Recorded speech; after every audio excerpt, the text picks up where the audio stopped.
نعرہ لگاتے ہیں ہم اہل سنت، تاج شریعت، تاج شریعت۔ نواں حصہ، سبق نمبر 8، حج و عمرہ کے متفرق مسائل۔ حج و عمرہ کے افعال میں قصور واقع ہو جائے تو اس کا کفارہ کیا ہے؟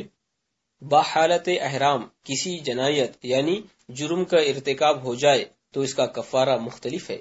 بعض جرائم ایسے ہیں کہ ان کے ارتکاب پر بدنہ یعنی اونٹ یا گائے کی قربانی کا حرم کی سرزمین پر ذبح کرنا لازم آتا ہے، اور کہیں دم واجب ہوتا ہے یعنی بھیڑ بکری وغیرہ کا ذبح کرنا، اور کہیں صدقہ فطر کے برابر دینا ضروری ہوتا ہے، کہیں اس سے بھی کم دینا پڑتا ہے۔ غرض جیسا جرم ویسی سزا۔ اس مختصر سے رسالے میں ان جنایات اور ان کے کفاروں کی تفصیل کی گنجائش کہاں؟ یہ تفصیل بڑی کتابوں میں دیکھیں یا بوقت ضرورت علماء کرام اہل سنت کی جانب متوجہ ہوں۔ البتہ یہاں دو باتیں ذہن نشی کر لے۔ پہلا، جہاں دم کا حکم ہے وہ جرم اگر بیماری یا سخت گرمی یا شدید سردی یا زخم یا پھوڑے یا جوؤں کے ایذا کی باعث ہوگا تو اسے جرم غیر اختیاری کہتے ہیں۔ اس میں اختیار ہوگا کہ دم کے بدلے 6 مسکینوں کو ایک ایک صدقہ دے دے یا 3 روزے رکھ لے، اور اگر اس میں صدقے کا حکم ہے اور بمجبوری کیا تو اختیار ہوگا کہ صدقے کے بدلے 1 روزہ رکھ لے۔ دوسرا، کفارے اس لیے ہیں کہ بھول چوک سے یا سونے میں یا مجبوری سے جرم ہو تو کفارے سے پاک ہو جائیں، نہ اس لیے کہ جان بوجھ کر بلا عذر جرم کرو اور کہو کہ کفارہ دے دیں گے۔ دینا جب بھی آئے گا مگر قصدن حکم الہی کی مخالفت سخت ہے، ولیعاذ باللہ تعالی۔ محرم کو احرام میں جوڑ لگانا عند الشرع جائز ہے یا نہیں؟ سلی ہوئی چیز سے بچنا چاہیے اور حالت ضرورت مستثنیٰ ہے۔ عورت کا حج کو جانا درست ہے یا نہیں؟ حج کی فرضیت میں عورت مرد کا ایک حکم ہے، جو راہ کی طاقت رکھتا ہو اس پر فرض ہے، مرد ہو یا عورت، جو ادا نہ کرے گا عذاب جہنم کا مستحق ہوگا۔ عورت میں اتنی بات زیادہ ہے کہ اسے بغیر شوہر یا محرم کے ساتھ لیے سفر کو جانا حرام ہے، اور کسی نیک پارسا خدا ترس بیوی کے ساتھ لگ جانا امام اعظم کے نزدیک کافی نہیں۔ لیکن اگر بغیر محرم کے چلی گئی اور حج کر لیا تو فرض ساقط اور حج مکروہ ہوا، اور اس فعل ناجائز کا وبال جدا کہ ہر قدم پر گناہ لکھا جائے گا۔ عورت خواہ جوان ہو یا بوڑھی، سب کا حکم ایک ہے۔ کسی کے والدین پر قرضہ ہے اور وہ اسے حج فرض سے روکتے ہیں تو کیا کرے؟ جبکہ یہ شخص اپنی ذاتی روپیے سے استطاعت رکھتا ہے تو حج اس پر فرض ہے، اور حج فرض میں والدین کی اجازت درکار نہیں، بلکہ والدین کو ممانعت کا اختیار نہیں، اس پر لازم ہے کہ حج کو چلا جائے اگرچہ والدین منع کریں، اور والدین پر قرض ہونا اس شخص پر فرضیت حج میں خلل انداز نہیں۔ صاحب استطاعت ہے تو حج اس پر فرض ہے۔ سرما میں احرام کی چادر کے اوپر کمبل وغیرہ کوئی اور کپڑا اوڑھ سکتا ہے یا نہیں؟ کمبل یا بانات یا اونی چادر وغیرہ بے سلے کپڑے اگرچہ 2-4 ہوں اوڑھنے کی اجازت ہے، بلکہ سوتے وقت اوپر سے روئی کا انگرکھا چغا لبادہ چہرہ چھوڑ کر بدن پر ڈال لینا یا نیچے بچھا لینا بھی ممنوع نہیں۔ حج اصغر اور حج اکبر کسے کہتے ہیں؟ حج اصغر عمرے کو کہتے ہیں کہ اس میں بھی طواف و سعی وغیرہ افعال حج ادا کیے جاتے ہیں، اور اس کے مقابل حج اکبر ہے جس میں ان افعال کے علاوہ وقوف عرفات و وقوف مزدلفہ اور مینا کے افعال داخل ہیں۔ وقوف عرفات یعنی ذی الحجہ کی 9ویں اگر جمعہ کو ہو تو یہ بھی حج اکبر ہے یا نہیں؟ وقوف عرفات خواہ کسی دن ہو یہ حج اکبر ہی کہلائے گا، کہ عمرہ نہیں جسے حج اصغر کہتے ہیں۔ البتہ اگر حسن اتفاق سے اس تاریخ کو جمعہ میسر آ جائے تو زہ نصیب حج میں 4 چاند لگ جاتے ہیں۔ حضور اقدس صلی اللہ تعالی علیہ وسلم کا حجۃ الوداع جمعہ ہی کے روز واقع ہوا تھا، تو حضور صلی اللہ تعالی علیہ وسلم کے طفیل یہ موافقت و مشابہت اور بھی زیادہ برکات کی موجب ہے۔ کہتے ہیں کہ جمعہ کے دن کا حج 70 حج کے برابر ہے، تو ایک حج میں 70 کا ثواب کیا فضیلت ہے جو جمعہ کے باعث حاصل ہوئی۔ پھر جمعہ کا دن مسلمانوں کے حق میں یوم عید ہے، اور عرفات تو ہے ہی عید، تو ایک دن میں 2 عیدیں میسر آ جائیں، یہ کرم بالائے کرم ہے اور نور علی نور۔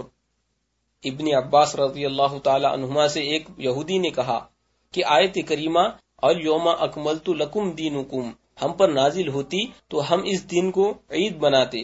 آپ نے فرمایا یہ آیت 2 عیدوں کے دن اتری، جمعہ اور عرفہ کے دن، ہمیں اس دن کو عید بنانے کی ضرورت نہیں کہ اللہ عز و جل نے جس دن یہ آیت اتاری اس دن دوہری عید تھی کہ جمعہ و عرفہ یہ دونوں دن مسلمانوں کے لیے عید ہیں، اور اس دن یہ دونوں جمع تھے کہ جمعہ کا دن تھا اور 9 ذی الحجہ۔ غالباً عوام الناس اسی کثرت ثواب اور دوہری عیدوں اور خوشیوں کے باعث اسے حج اکبر کہتے ہیں، واللہ عالم۔ حج بدل کی کیا کیا شرطیں ہیں؟ حج بدل یعنی نائب بن کر دوسرے کی طرف سے حج فرض ادا کرنا کہ اس پر سے فرض ساقط ہو جائے، اس کے لیے متعدد شرطیں ہیں۔ اذا جملہ یہ کہ زندگی میں جو کوئی حج بدل اپنی طرف سے بوجہ وہ مجبوری کرائے، اور اس حج کی صحت کے لیے شرط ہے کہ وہ مجبوری آخر عمر تک دائم و باقی رہے۔ اگر حج بدل کرانے کے بعد مجبوری جاتی رہی اور بذات خود حج کرنے پر قدرت پائی تو اس سے پہلے ایک یا جتنے حج بدل اپنی طرف سے کرائے ہوں سب وہ ساقط ہو گئے، حج نفل کا ثواب رہ گیا، فرض ادا نہ ہوا۔ اب اس پر فرض ہے کہ خود حج کرے۔ باقی شرائط کی تفصیل بڑی کتابوں سے معلوم ہوگی۔ میت کا حج بدل کرنے والے کو خاص مکہ معظمہ میں وہاں کا زمانے حج کا خرچ دے کر مقرر کر لینا کافی ہے یا نہیں؟ اس قسم کے جو حج بدل کرائے جاتے ہیں ان سے فرض تو اتر سکتا نہیں۔ حج عبادت بدنی اور مالی دونوں سے مرکب ہے۔ جس پر حج فرض تھا اور معاذ اللہ بے کیے مر گیا، ظاہر ہے کہ بدنی حصے سے تو عاجز ہو گیا۔ رب عز و جل کی رحمت ہے کہ صرف مالی حصے سے اس کی طرف سے حج بدل قبول فرماتا ہے، جبکہ وہ وصیت کر جائے، اور رحمت پر رحمت یہ کہ وارث کا حج کرانا بھی قبول فرمایا جاتا ہے۔ اگرچہ میت نے وصیت نہ کی تو حج بدل والے کو اسی شہر سے جانا چاہیے جو شہر میت کا تھا، کہ مالی صرف پورا ہو، مکہ معظمہ سے حج کرا دینا اس میں داخل نہیں، رہا ثواب تو اس کی امید بھی بخیر ہے۔ حج کرنے والے صاحب اس پر اجرت لیتے ہیں، اور جب اجرت لی ثواب کہاں، اور جب انہی کو ثواب نہ ملا میت کو کیا پہنچائیں گے؟ خصوصاً جبکہ بعض پیشہ ور یہ ظلم کرتے ہیں کہ 4 شخصوں سے حج بدل کے روپے لے لیتے ہیں۔ اللہ تعالی مسلمانوں کو ہدایت فرمائے، آمین ثم آمین۔ جس پر قربانی واجب ہے، خواہ شکرانے کی خواہ کسی جنایت و قصور کی، اور اس کے عوض جانور کی قیمت خیرات کر دے یا وطن واپس آ کر یا حرم کے علاوہ کہیں اور قربانی کر دے تو جائز ہے یا نہیں؟ نہ یہ جائز نہ وہ درست کہ یہاں خود ذبح مقصود ہے اور اللہ عز و جل کے لیے جان دینا، تو قیمت اس کے بدلے خیرات کرنا کافی نہیں، جیسا کہ عید قربانی پر وجوب کی صورت میں بغیر قربانی کیے یہاں عہدہ برا نہیں ہو سکتا، یوں ہی وطن واپس آ کر ایک جانور کی جگہ 1000 جانور قربان کر دیں، وہ واجب ادا نہ ہوگا کہ اس کے لیے حرم کی سرزمین شرط ہے۔ جس کے پاس روپیہ تنخواہ اور رشوت وغیرہ کا خانگی خرچ سے فاضل موجود ہو تو اس پر حج فرض ہے یا نہیں؟ اگر اس کے پاس مال حلال کبھی اتنا نہ ہوا جس سے حج کر سکے، اگرچہ رشوت کے 1000 روپے ہوئے تو اس پر حج فرض ہی نہ ہوا، کہ مال رشوت مال مغصوب یعنی چھینا ہوا ہے، وہ اس کا مال ہی نہیں، اور اگر مال حلال اس قدر اس کے پاس ہے یا کسی موسم میں ہوا تھا تو اس پر حج فرض نہیں، مگر رشوت وغیرہ حرام مال کا اس میں صرف کرنا حرام ہے، اور وہ حج قابل قبول نہ ہوگا، اگرچہ فرض ساقط ہو جائے گا۔ حدیث میں ارشاد ہوا، جو مال حرام لے کر حج کو جاتا ہے، جب وہ لبیک کہتا ہے فرشتہ جواب دیتا ہے، نہ تیری حاضری قبول نہ تیری خدمت مقبول، اور تیرا حج تیرے منہ پر مردود، جب تک تو یہ حرام مال جو تیرے ہاتھوں میں ہے واپس نہ کر دے۔ اس کے لیے چارہ کار یہ ہے کہ قرض لے کر فرض ادا کرے، اور وجہ حلال سے مال پیدا کر کے قرض ادا کرے، اور ادا ہو گیا فبیہا، ورنہ حدیث میں ارشاد ہوا ہے کہ جو حج یا جہاد یا نکاح کے لیے قرض لے وہ قرض اللہ عز و جل کے ذمہ کرم پر ہے، اور مال حلال کی طرف توجہ نہ دی، اسی حرام سے قرض ادا کیا اور اپنے مصارف میں صرف کرتا رہا تو یہ ایک گناہ ہے، اور حج فرض ادا نہ کرتا تو 2 گناہ تھے، ایک گناہ سے بچ گیا، یہ کیا کم ہے؟ طواف وغیرہ اعمال کا ثواب ہر موسم کے لیے ہے یا صرف زمانے حج میں؟ حرم محترم کے اعمال کا ثواب اس زمین پاک کے اعتبار سے ہے، نہ کہ زمانے حج کی خصوصیت سے۔ ایک نیکی پر 1,00,000 کا ثواب جیسے زمانے حج میں ملے گا ویسے ہی دوسرے اوقات میں۔ اور طواف کعبہ معظمہ جو حج میں کیا جائے گا، اگر وہ طواف فرض ہے جب تو ظاہر ہے کہ فرض کے ثواب کی دوسری چیز نہیں پہنچ سکتی، اور اگر وہ طواف عمرہ ہے اور اس کے ثواب میں بکرم تعالی کوئی کمی نہ ہوگی، اور خصوصاً رمضان المبارک میں اس کا طواف ذی الحجہ سے بہت زیادہ ہے۔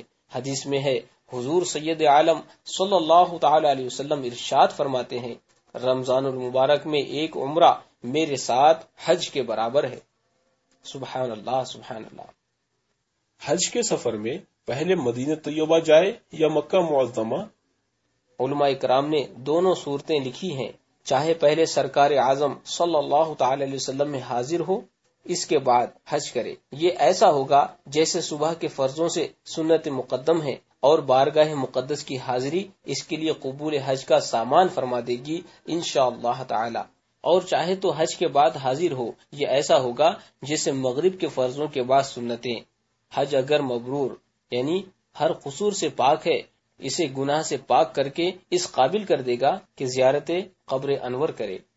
یہ سب اس صورت میں ہے کہ مکہ معظمہ کو جاتے ہوئے مدینہ طیبہ راستے میں نہ پڑے، اور اگر ایسا ہے جیسا شام سے آنے والوں کے لیے تو پہلے حاضری دربار انور ضروری ہے۔ خلاف ادب ہے کہ بے حاضر ہوئے حج کو چلا جائے۔